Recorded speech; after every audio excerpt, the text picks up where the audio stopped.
Is going on, everybody? This is your friendly neighborhood coach, and this is the next installment of the locker room. Listen, you are here with your friendly neighborhood coach, and I am going to talk about Cleveland sports this week.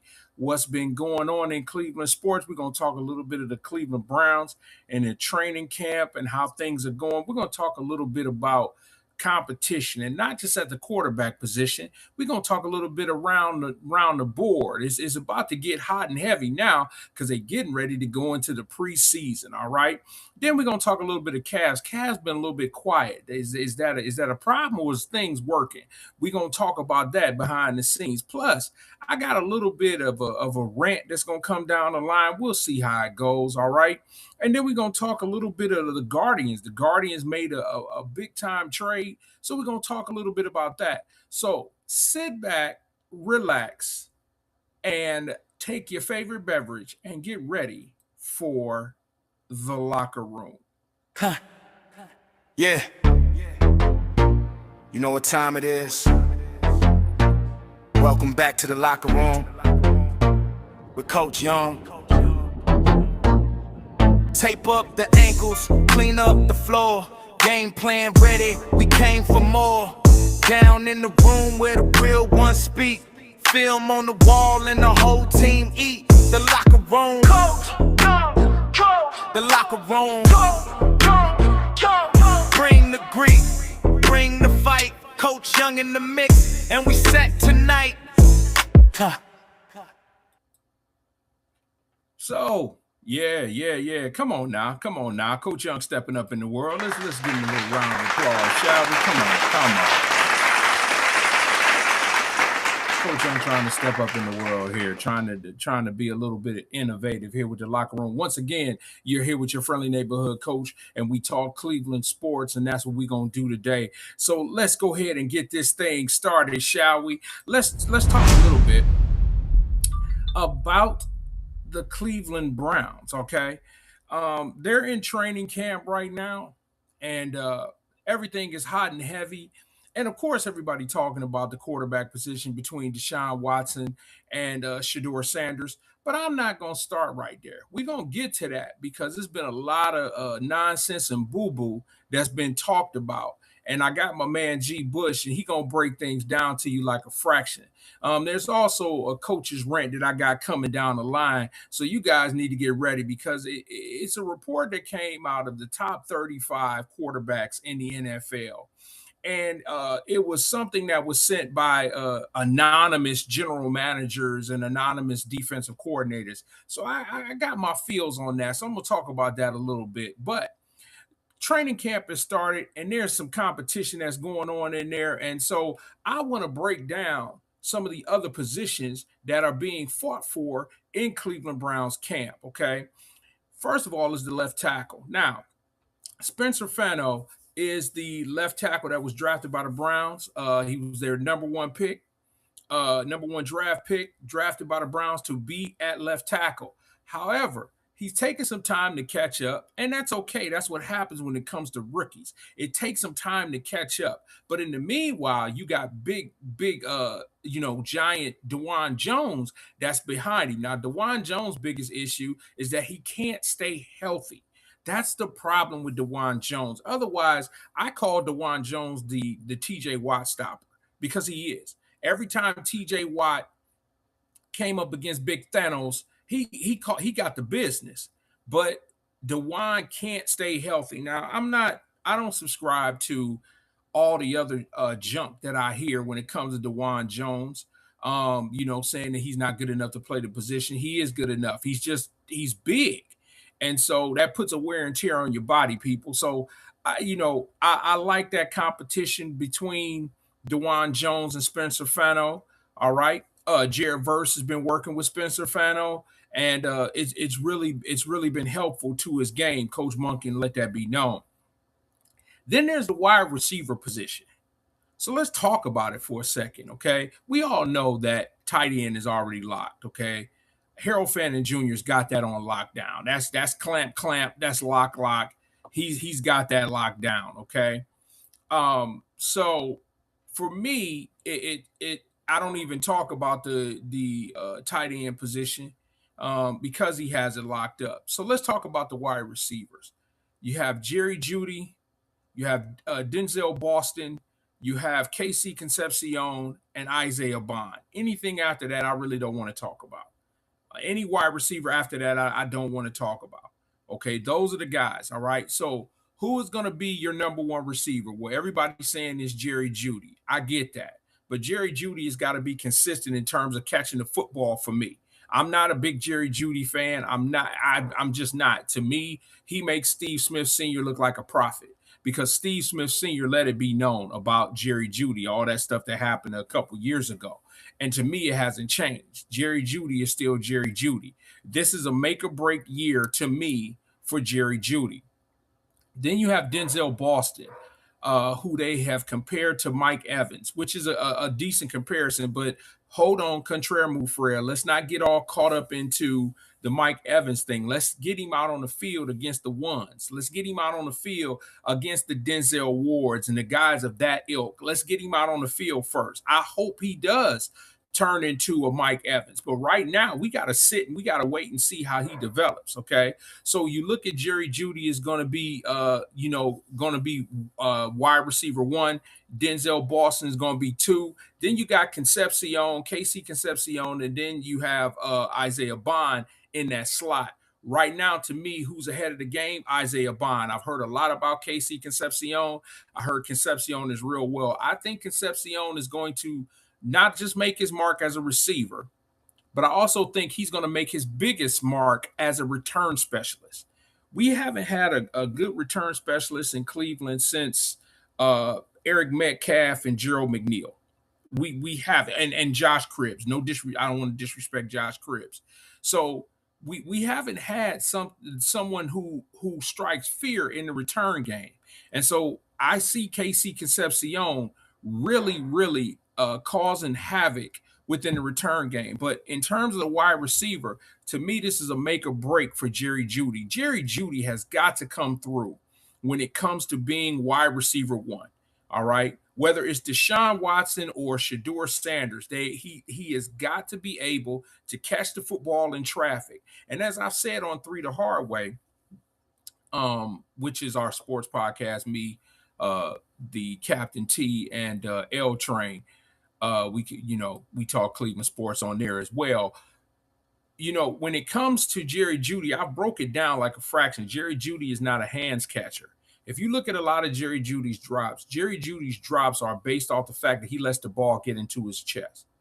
And every wide receiver coach has let it be known that you do not allow the ball to get into your body. Once the ball gets into your body, anything can happen. And so when you look at the majority of Jerry Jeudy's drops, some of them is concentration, but some of it is the fact that he lets the ball attack him and he doesn't attack the ball.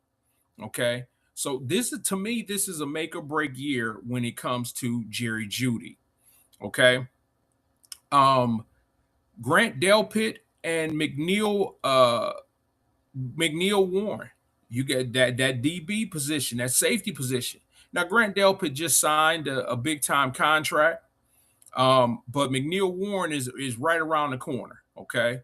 And then you got Ronnie Hickman, who's still there. And so it's going to be a battle at the safety position. So this is what I'm saying. Everybody is talking about the quarterback position. And that's fine. You got to have a good quarterback. I get that. But there are other positions that are being fought for at Browns camp. Now, Todd Monken has done a great job in maneuvering this camp. They're getting ready to go into the preseason. They're getting ready to go into scrimmaging, like combined scrimmage. I think they go against Buffalo. And I've said this before. This is where the rubber hits the road, people. This is where you find out who's who and what's what. This is where you see who your guys are. Okay. And so for me, I'm very curious for the preseason. I want to see how they work out in the preseason. And so having said that, Todd Monken came out and he talked about how he's going to play the quarterbacks for the preseason. This footage is from the Ultimate Cleveland Sports Show. Mikey McNuggets. You have G. Bush, my man G. Bush, Earl the Pearl, on the panel. And they're going to talk a little bit about what Todd Monken said when it came to the quarterback position. So here is UCSS and Coach Monken. Take it away. So Cameron Wolfe, friend of the program, he's actually come on twice, hasn't been on in 2 years. We got to get Cam back on. Yeah. But he was doing his training camp Jay tour, Crawford, stopped by Berea earlier this week and got a one-on-one with Todd Monken. And for the first time, to my knowledge, Todd Monken actually gave us some insight into his plans for how to start his quarterbacks in the preseason. Todd told Cam Wolfe in the one-on-one interview, quote, Monken just told me a few minutes ago that he's going to start one quarterback the first preseason game. The other will start the second. And then most likely the leader of the competition is going to start the third. This next week is going to decide who gets each of those games. So it's like we thought. Deshaun will start one. Shedeur will start one. The third will be the most likely week one quarterback for the Browns. Earl, I think we're going to agree, so we're going to get to the next part quickly. But this is the right way to handle the quarterback situation if you're Todd Monken, correct? Yeah, 1,000%. I think this is the right way to handle it. We've just went through those 8 days of install. Todd Monken has been rotating the quarterbacks each and every day, and now that install is over and you starting to get into the meat and potatoes of putting everything together and actually, practicing against mock schemes and mock fronts that you're going to see when the season starts, it makes all the sense in the world as you start to work your way towards real games that whoever starts to outperform each other this week, next week, etc., especially in those preseason games, will get the nod to start their third preseason game, which I believe will inevitably show who's the starting quarterback is for the 2026 season. And so, yeah, I do think that this is the right way to go about that. Man, it's the only way to do it. That's why, listen, I've been steadfast and standing on what I'm saying. Like a lot of people, hey, give this person a job here, give this person a job here. We should just go ahead and do this. Nah, it's like, no, like, Todd Monken has always said, man, your team and his team and the players will choose who the player is. Now that the install is in, now we want to see who's going to make the plays. You know what I'm saying? My coaches always used to tell me, shout out to Coach Ray McCartney, defensive line. He said, man, don't tell me about the labor pain. Show me the baby. People just want to see the baby. They want baby pictures. Like, let's get to it. You got to go through the pain to get to the games. And so you got the install in. Now it's time to see who can go and be in a game time situation and make plays. Like, let me just keep it real. Yes, structure is great. Playing in structure is great. But you need to, for a franchise quarterback and a starting quarterback, you need three components of your game. You need to have the mental aspect and understanding what you need to do at the line of scrimmage and what to get your team in the best position. You need to also understand where the play is supposed to be going and what the concept is from the coach. But the third thing that you must marry with that is when all else fails and the 15-pitch the scripted plays is out of here, what do you do to make plays when everything falls apart?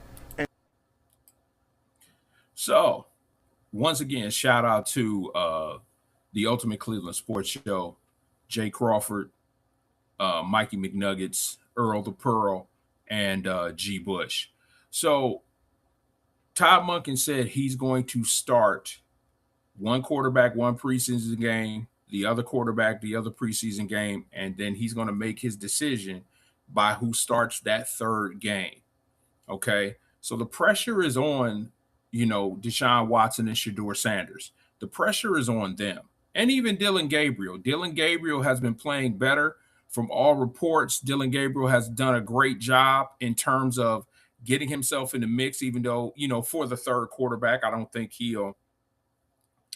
believe he'll vie for the starter. Okay. But I think it's great because you have a legitimate competition.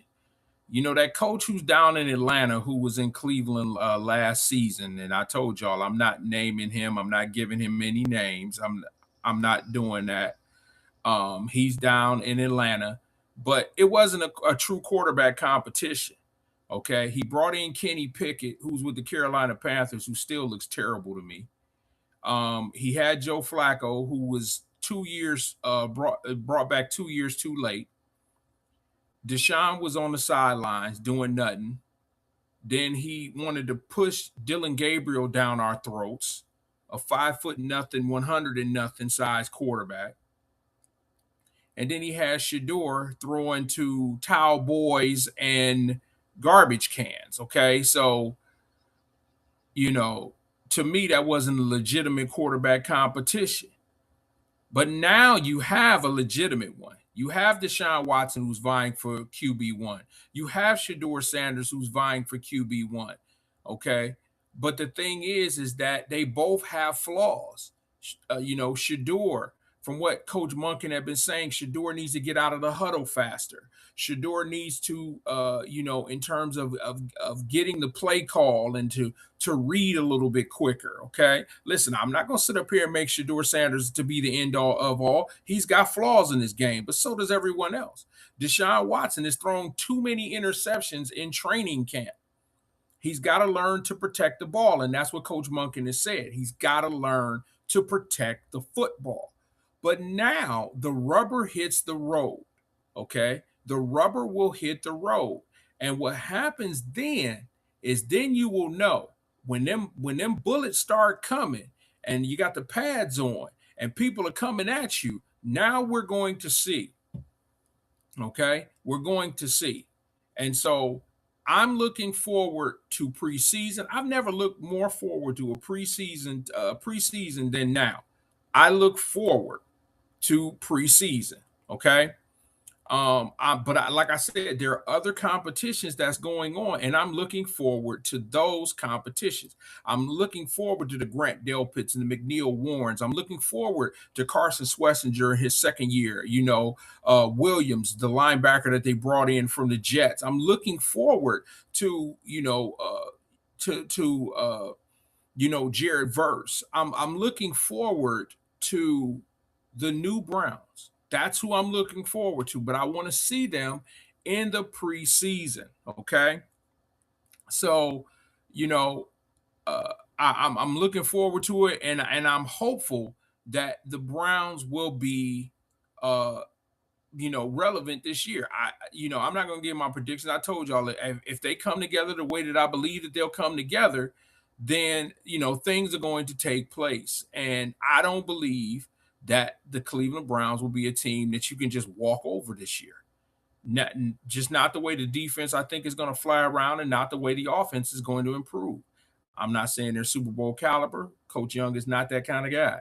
But I'm saying you're not going to come in there and you're not going to walk over them like you did in the past. All right? Staying with the Browns, but switching gears a little bit. Okay?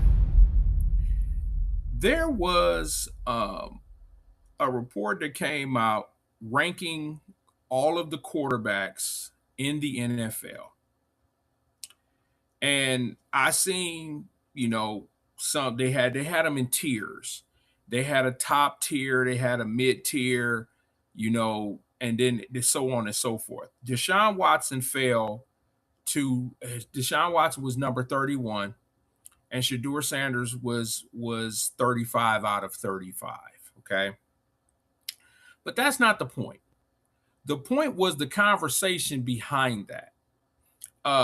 There was information taken from anonymous GMs and anonymous defensive coordinators, which one anonymous defensive coordinator said playing Shedeur Sanders, he wouldn't lose a wink of sleep, and there's no way you should lose to him. There were words that were used in the commentary that I took offensive because it made it sound like Shedeur Sanders was ignorant. Okay. Competent quarterback play, which is amazing to me. But I'm going to talk about it after this. This is G. Bush. And G. Bush talked about the biasness in the media, especially Cleveland media. So I want to play this for you guys. This is G. Bush. Shout out to the barbershop and G. Bush. But I just feel like it just needs to be said. The thing that I struggle with the most, and I just gotta fully embrace it, like, we never gonna see eye to eye. I am never gonna see eye to eye with some of the people who do this job for a living with me, because we don't have the same principles. We don't come from the same thing. So I don't know why I keep having to realize to myself that these people is never gonna be what you are. So you should cease to stop expecting somehow to come around to it, because it's not gonna happen. And we all kind of knew that, but just going to practice and watching, it shows you something. This is an eye-opening situation. You go to practice, you see something with your eyes. And the reason I started going to practice is because I wanted to see the difference, not only see how the team is doing and get to a point where we can, cover the team and like regular teams. I wanted to see what's the difference between what people is printing and what people is seeing. And in the day. Now, let me stop there for a second. G. Bush is talking about the fact of, just like this, ranking 35, quarterbacks in the league. And he's talking about the Cleveland media, sports media specifically, because what they have been printing is not what's been going on. And so he has been going to the camp and he's seen firsthand what's been going on. And so now he's hearing the talking heads in the Cleveland sports media talk about how this quarterback competition is going and spinning their own narrative. And I think where G. Bush is right now is he's just gotten tired of it. But let me let him finish, okay? I just wanted to preface that as you guys are listening to him right now, and even those that are on YouTube that are seeing. In the days that I've been here, it has been stark. It has been crazy. And what you realize is people don't even know what they're looking at. So I see why the narrative is different from what you see on the football field, because if you don't understand what you're actually even looking at, you're just going off of just ignorance. And so, having said that, him saying that, and I'm gonna let this finish, but I gotta throw this stuff in here.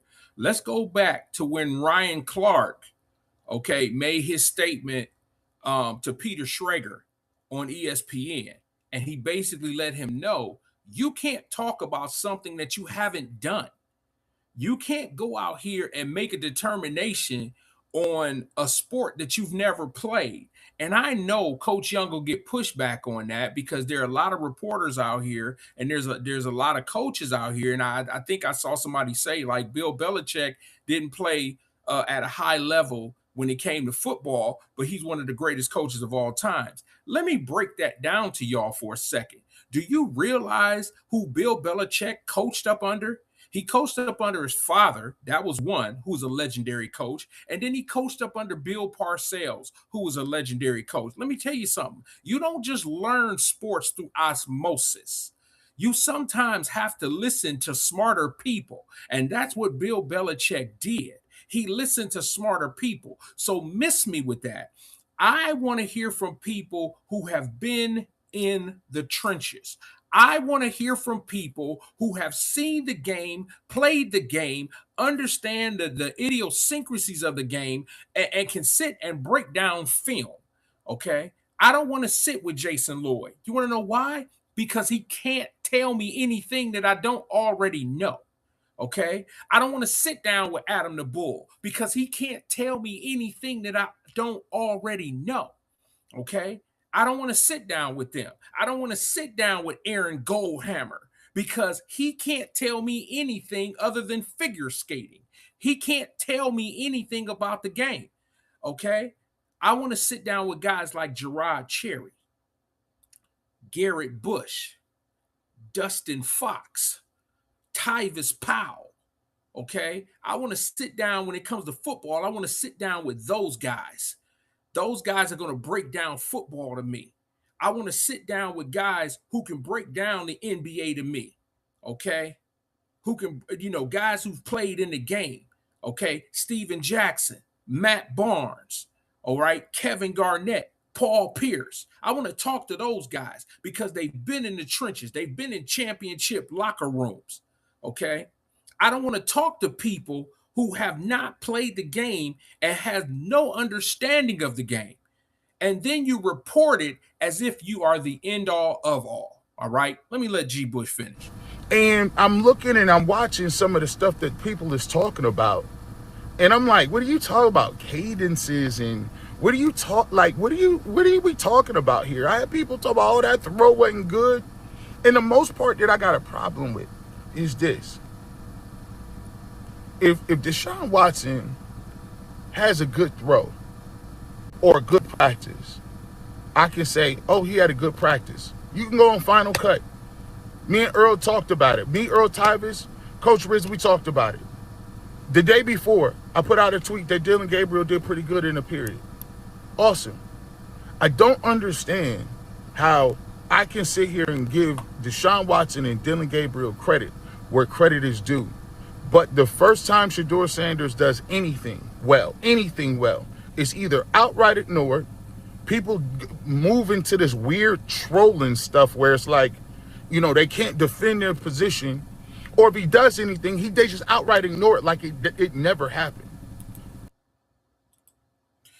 So shout out once again, G. Bush, the barbershop, and if you have not, liked or subscribed with Garrett Bush, go ahead and go to the barbershop, man. That's the dude I rock with. I follow him. Why? Because he's real. And so he made a statement that makes so much sense. And I want to, say what's up to my Insta. I want to say what's up to TikTok. You know what I mean? I know y'all on here. Welcome to the locker room.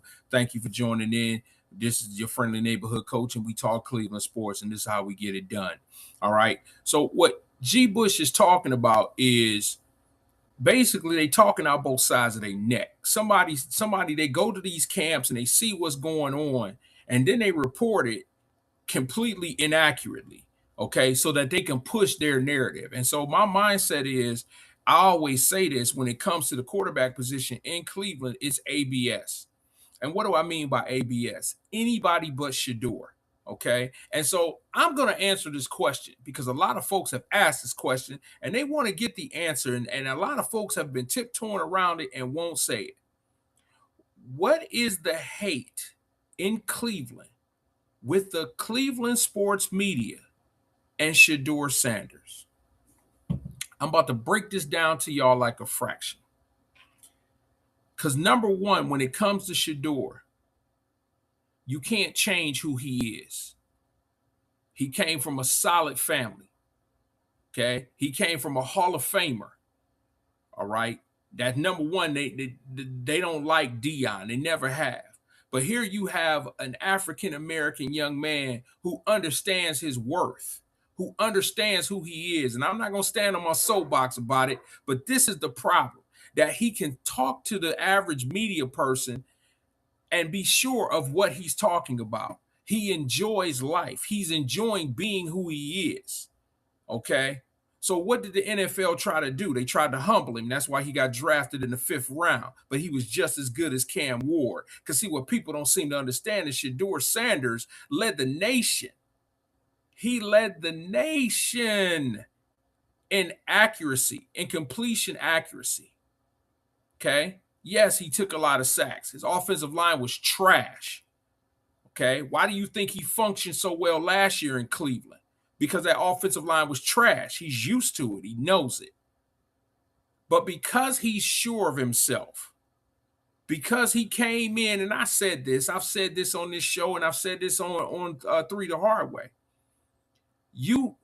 They did not draft him high because Kevin Stefanski did not want him. And I know I said I wasn't going to mention his name, but I had to. He didn't want him.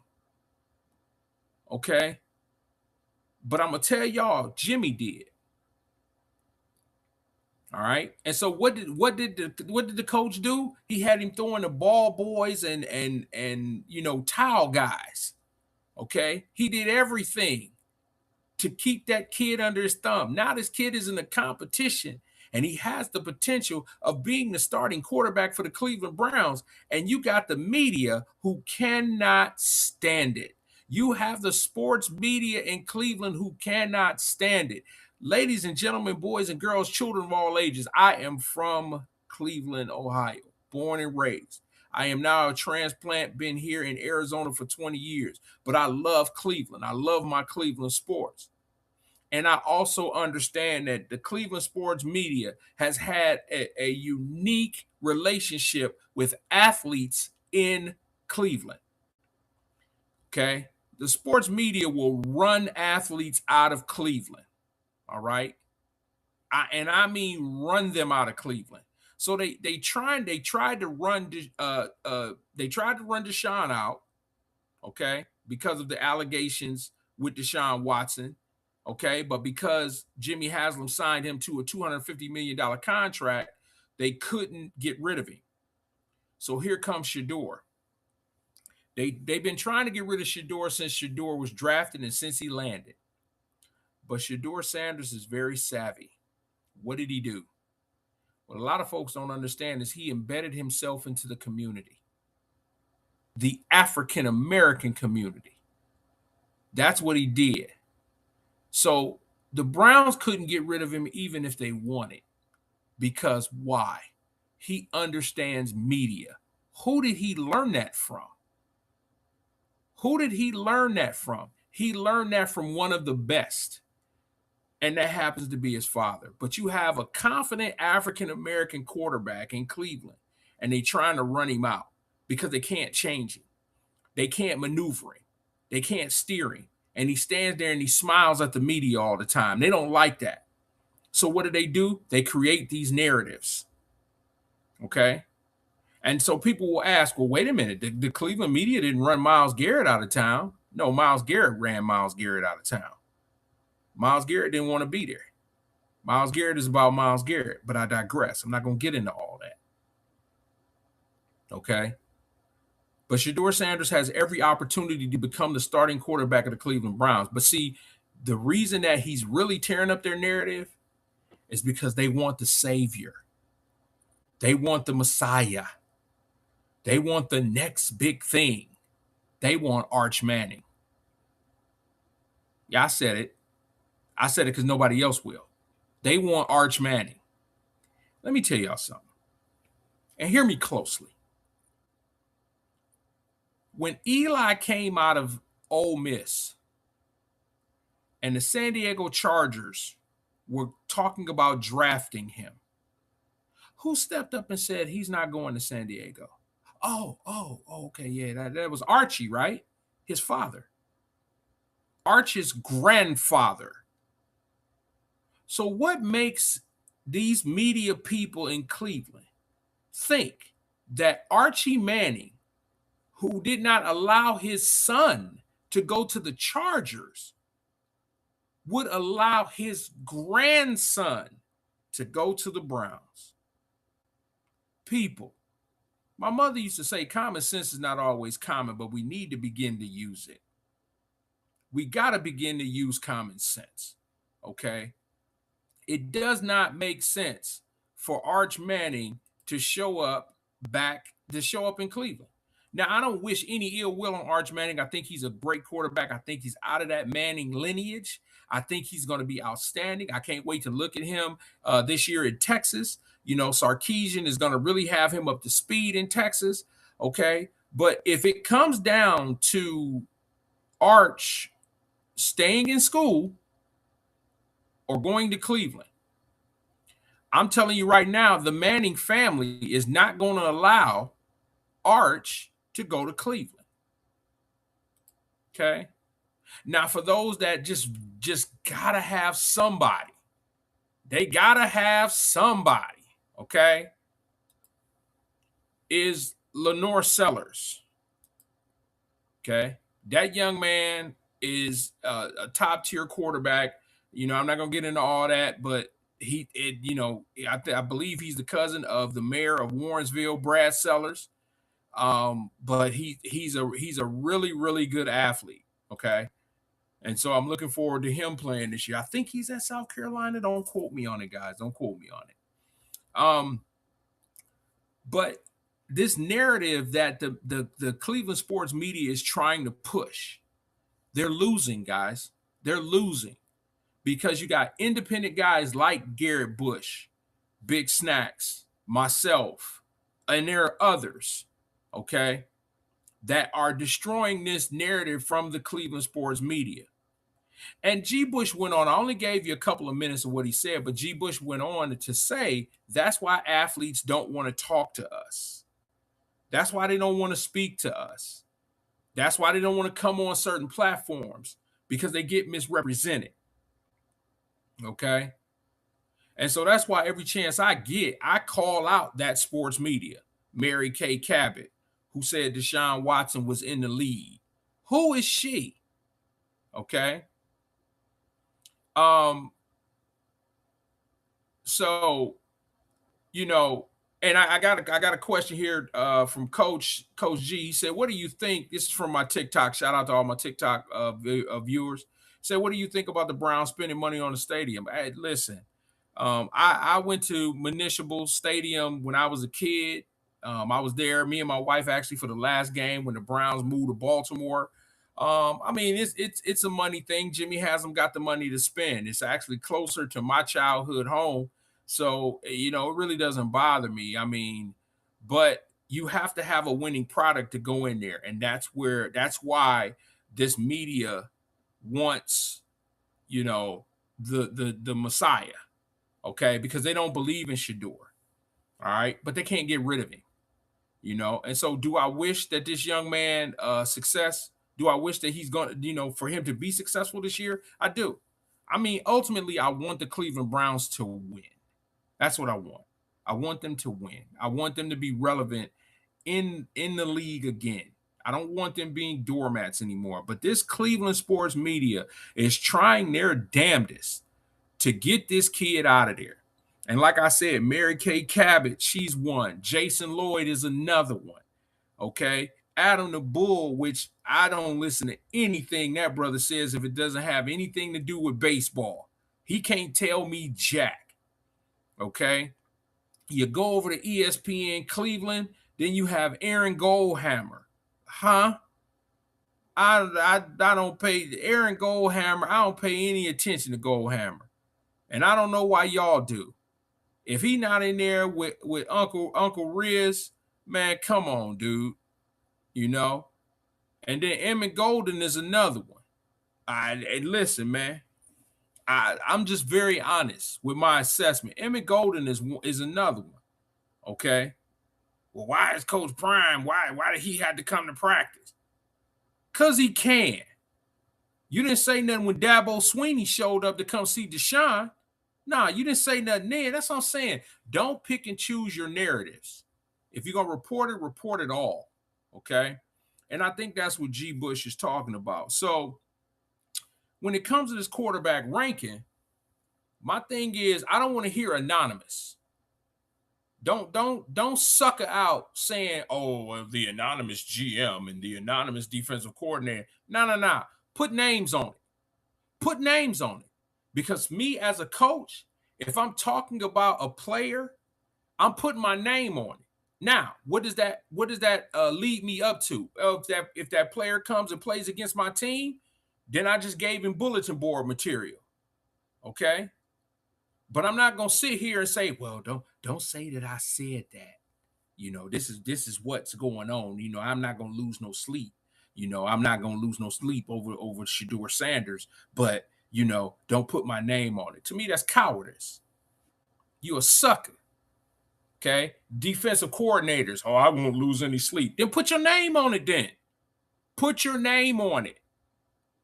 Okay? Put your name on it in big bold letters. Defensive coordinator for such and such and so. Put your name on it.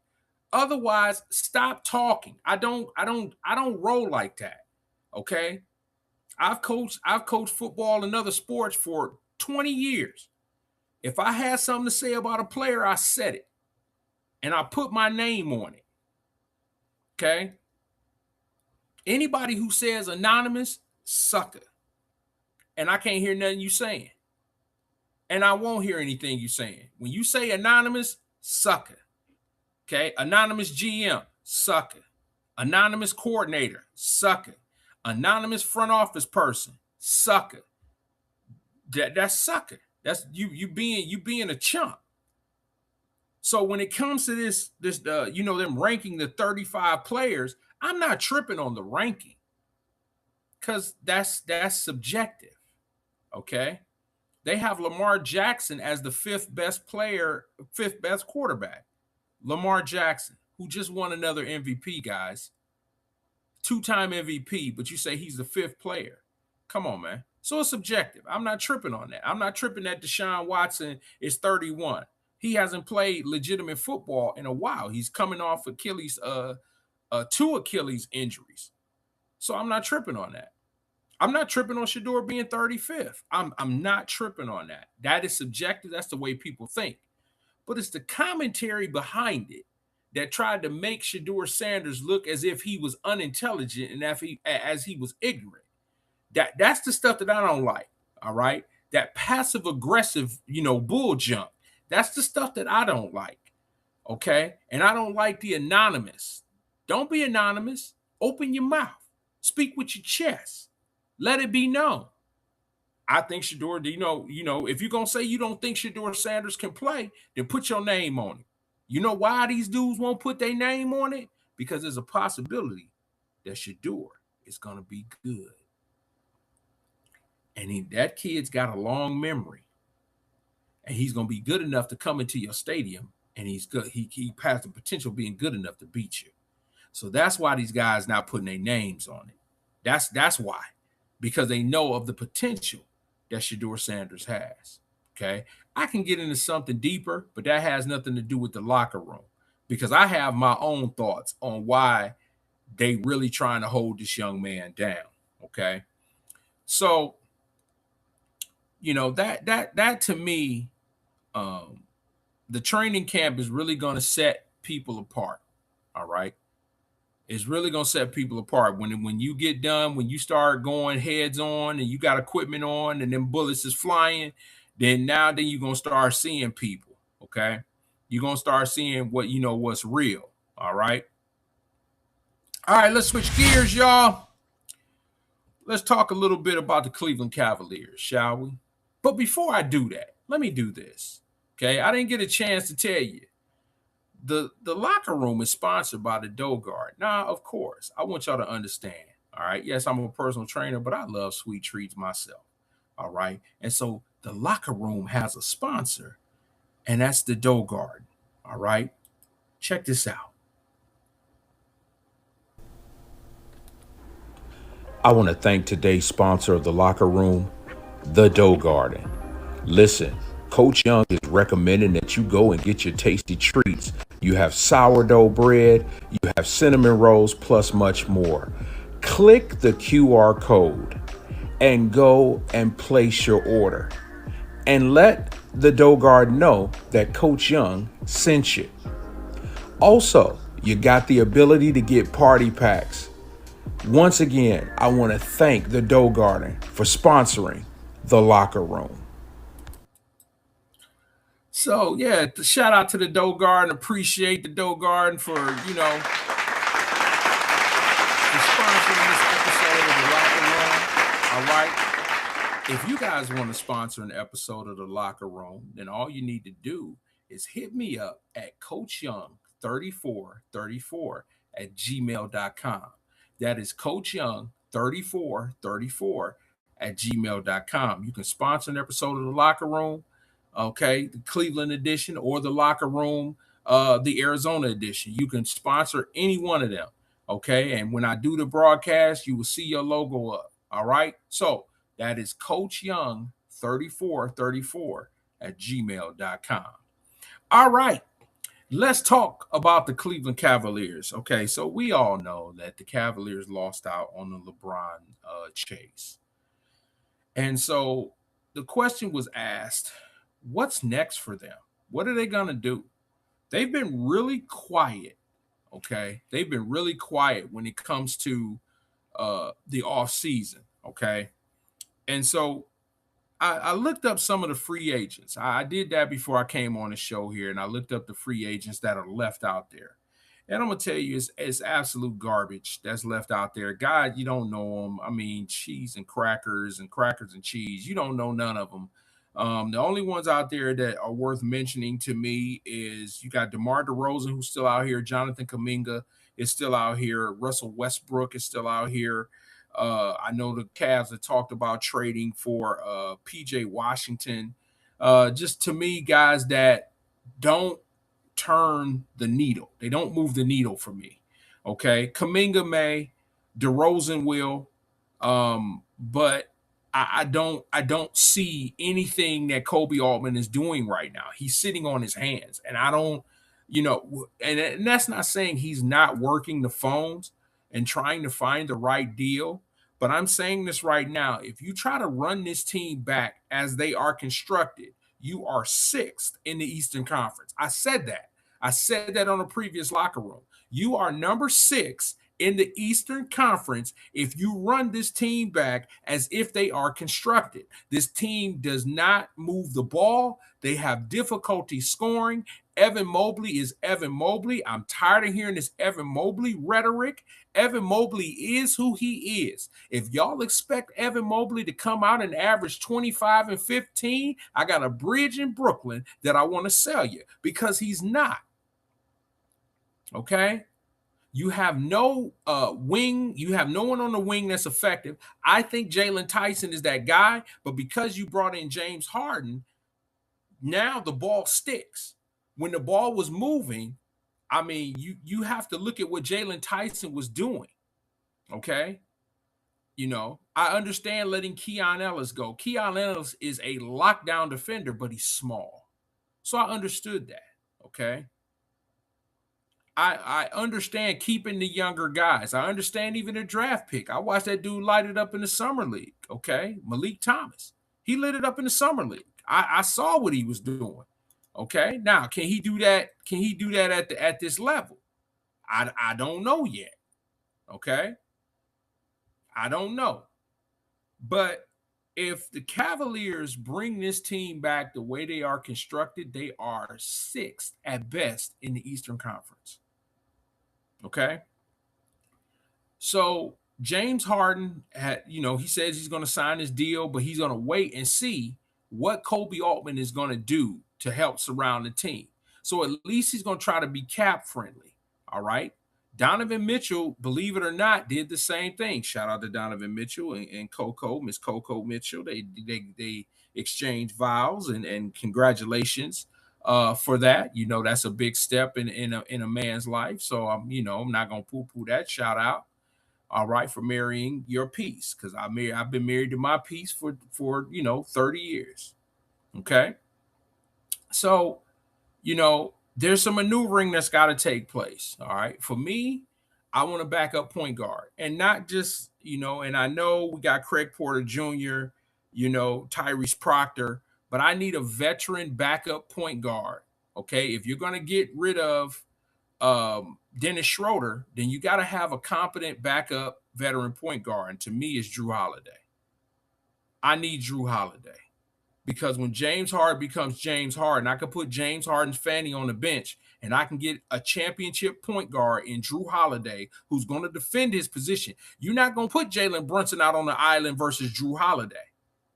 You're not going to do that because Drew Holiday going to lock him up or at least defend him better. Okay? Do I want PJ Washington? Absolutely not. What has PJ Washington done in this league? Nothing.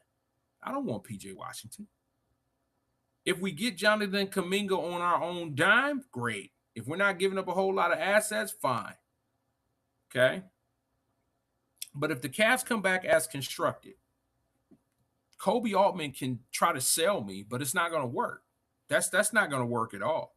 You got to make upgrades. And I'm hoping that they're listening to Dan Gilbert because Dan said that it wasn't good enough. And anybody who knows the history of Dan Gilbert needs to understand when Dan say something, that's what he means. And if you can't do it, he'll find somebody else who will. Okay? Now I do have one question, and this was brought up to me, and so I'm going to ask it. Is LeBron James feared in the league, even now at 41, 42 years old? And my short answer is no. He's respected. He's not feared. Nobody is afraid of LeBron James. Nobody. They're gonna play him. They're not. It doesn't diminish who LeBron is. It doesn't. It doesn't diminish that LeBron James is one of the greatest players in the game. But in terms of, are you afraid to play him? No, you're not. People were afraid to play Kobe. People were afraid to play Shaq. People were afraid to play Michael. People are not afraid to play LeBron James. Not even in his heyday. Maybe his Miami day, people kind of was leery. But in terms of being afraid of LeBron James, no one's afraid of him. They understand what he can do. But no one is afraid of LeBron James. Okay? So somebody asked me that question, so I figure I'll bring it up and I'll talk about it. But LeBron James is respected. He's not feared. Okay. So even now at 41, 42 years old, he's respected. He's not feared. Okay. And then I heard some things in Philadelphia, Joel Embiid is they're saying is in tremendous shape. My boys from 3 the Hard Way sent me a picture of Joel Embiid. And I get that. And I'm glad Joel Embiid is in shape. And that's the key for Philadelphia. If they're going to go to the finals, that's the key for Philly. Joel Embiid has got to stay healthy. If Embiid is not healthy, Philadelphia is not going anywhere. I don't care how many Jaylen Browns you have and how many LeBron Jameses you have, how many Tyrese Maxeys you have. They're not going anywhere if Joel Embiid is not healthy. Okay? So I'm glad that if that picture that my boy sent me was true, that he's healthy and he's rearing and ready to go. All right? All right. Last but not least, before I get into this last one, if you have not subscribed to the Locker Room, I'm talking to my TikTok people, I'm talking to my YouTube people, my Facebook people. If you have not subscribed to the Locker Room, I don't know what y'all waiting on. Go ahead and get it. Because not only do I do Cleveland sports, I will do, and I'm launching, and I'm so proud to launch this. I do Arizona sports. I've been living out in Arizona for 20 years. I've just retired from coaching. I've coached 3 different sports. Had a great time at it, but now I want to give back, and I want to be able to showcase young men and women in the Valley here. I live in what's called the West Valley, in the West Valley. And I want to, just showcase them, because there are a lot of kids. Everybody's not D1. Everybody's not Division 1, but they still grind and they still want to be the best they can at whatever sport that they play. And they want to do something that's going to better them in their life. And so Coach Young, I want to showcase it. So the Locker Room, and I call it the Arizona edition, because this is the Cleveland edition. But the Locker Room is just something the tool that I use to just stay around the game. I love talking Cleveland sports. I love talking sports in general, period. So, but if you have not subscribed to the Locker Room, then I want you to go to the tube called You. I want you to go to the Gram. I want you to go to TikTok. Okay, I'm even on X. And just look up the Locker Room with Coach Young. And you will find me. Subscribe, like, share, comment. Listen, I'm for all the smoke, y'all. I don't have no problem in it. I don't dodge the smoke. And if I'm wrong, I'm wrong. If I get corrected, I'm corrected. But you better come correct. All right? Because I do have a knowledge of sports. I go back. All right? I go back. So if you have not subscribed, go ahead, like, subscribe, comment, share. And if you want a little bit more of Coach Young and my other brothers, then I want you to go to the tube called You, and I want you to hit up 3 the Hard Way Sports Talk, sports podcast. Okay? 3 the Hard Way. And I want you to like, subscribe, and comment and share with your friends when it comes to that. Okay?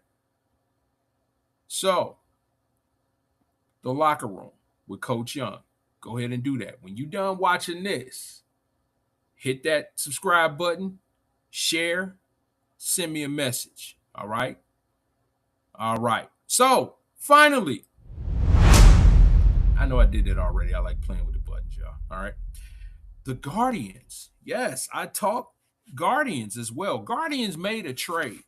They made some trades, okay, to get better. And I got to read this on my notes. All right. Joe Adell is a power hitter, outfielder last year. He hit 37 home runs last year. And the Guardians acquired him. And so they also acquired Foster Griffin, who's a rookie pitcher from Washington. First baseman DH Nate Lowe from the Cincinnati Reds. And they really traded nothing for them. Okay. One of the two of these guys are a rental, but they're showing the Guardians, they're showing the Guardians the players that they can see that these guys are really trying to win. Okay. They traded Bo Naylor, which Bo Naylor was terrible. He was not a very good catcher. Kyle Manzardo, who I have not held my feelings about Kyle Manzardo. Kyle Manzardo has been absolutely awful. And so they sent him down, and David Fry was sent down to the minors. Okay. They did beat the White Sox yesterday. I think they might have a game today. The Guardians are still within striking distance of first place in the Central Division. Like I said, I think their starting pitching is coming around. If these guys can just hit the ball, if they could get hit, string together some runs, I think we have a championship ball club. I really do, and I'm seeing it. Okay, no, they're not the Baerga, Sandy Alomar, Roberto Alomar, Manny Ramirez. They're not them. They're not them. But the Rajay Davis, Guardians, yeah, that went to the World Series against Chicago, yeah, they could get hot at any given time. Stephen Kwan is coming out of his slump, okay? Travis Bazzana is still playing well. They're trying to rake the baseball. And so the Guardians brass went out and got them some help. So let's look and see over these next few games. Let's see if the Guardians will pick it up. All right. So wasn't expecting the Guardians to make a trade, but wasn't expecting them to make the trade like they did. Okay. So looking forward to the Guardians. Like I said, I got to check and see. I'll check my local listings to see if they play today. Okay. All right, guys, that is it for me. Listen, if you want to send me a message, you can go to, like I said, my email is coachyoung3434@gmail.com. If you want something, want to ask me a question, I'll read your question on the air and I will answer your question. Okay. You can also go, like I said, to the tube called You, and you can go to the locker room with Coach Young and go ahead and subscribe, like, and comment, and be able to hit that button so when I go live that you guys can see me. TikTok is the Coach Young Network, the CYN. That's what it is. It's a plethora of things that I do on the CYN. So I got a lot of talk shows that I do on the CYN, more than I can name right now, but the locker room has now been added to the Coach Young Network. All right. And then, like I said, I'm on all social media. You can check me out and just type in the locker room with Coach Young or Coach Young Network. Either one will work. Okay. And so please enjoy y'all Saturday. Make your day. Don't let your day make you. Okay. And as I always say on all my platforms, love on somebody. Tell somebody you love them. Don't always assume that they know. I will see